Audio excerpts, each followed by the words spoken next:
এর আগে দিনের প্রথম প্রহরে ১২টা ১ মিনিটে কেন্দ্রীয় শহীদ মিনারে জাতির পক্ষে ভাষা শহীদদের প্রতি শ্রদ্ধা জানান প্রধানমন্ত্রী শেখ হাসিনা। বিরোধী দলীয় নেতা ও বিএনপির পক্ষে ভাষা শহীদদের প্রতি শ্রদ্ধা নিবেদন করেন দলের ভারপ্রাপ্ত মহাসচিব মির্জা ফখরুল ইসলাম আলমগীর। এরপরই মিনার চত্বরে আসে বিভিন্ন রাজনৈতিক, সামাজিক, সাংস্কৃতিক ও পেশাজীবী সংগঠন। শিবলি চৌধুরী কায়েসের রিপোর্ট। ২১-এর প্রথম প্রহরে জাতির পক্ষে প্রধানমন্ত্রী শেখ হাসিনা কেন্দ্রীয় শহীদ মিনারে ফুল দিয়ে ভাষা শহীদদের প্রতি শ্রদ্ধা জানান। এরপর মন্ত্রিপরিষদ ও সংসদ সদস্য সহ দলীয় নেতাদের সাথে নিয়ে আওয়ামী লীগের পক্ষে শ্রদ্ধা জানান শেখ হাসিনা। ১ মিনিট নীরবতা পালন শেষে বাংলা ফন্ট আমার বর্ণমালা ওয়েবসাইটের উদ্বোধন করেন প্রধানমন্ত্রী। একে একে জাতীয় সংসদের স্পিকার, ৩ বাহিনীর প্রধান, পুলিশের মহাপরিদর্শক, বিভিন্ন কূটনীতিক, বিশ্ববিদ্যালয়ের শিক্ষক সমিতি সহ নানা পেশাজীবী সংগঠন শহীদ স্মৃতির প্রতি শ্রদ্ধা জানান।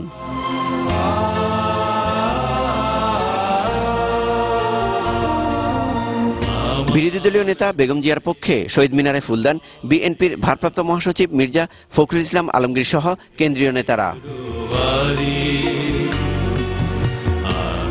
এছাড়াও রাজনৈতিক দলের পাশাপাশি ছাত্রলীগ, ছাত্রদল, ছাত্র ইউনিয়ন সহ বিভিন্ন সামাজিক ও সাংস্কৃতিক সংগঠন শহীদ মিনারে ফুল দিয়ে শ্রদ্ধা জানান। প্রধানমন্ত্রী, মন্ত্রিপরিষদ সদস্য ও বিরোধী দলের নেতাদের শ্রদ্ধা শেষে রাত ১২টা ৫০ মিনিটে জনসাধারণের জন্য উন্মুক্ত করে দেওয়া হয় শহীদ মিনার। জনস্রোতার ফুলে ফুলে ছেয়ে যায় শহীদ মিনার প্রাঙ্গণ। I'm very happy for people of Bangladesh that they can celebrate the fact that they can speak their own language and their independence. So I'm happy to be here. আমি অনেক খুশি যে আমি আজকে আসতে পেরেছি, স্পেশালি ওদের সাথে।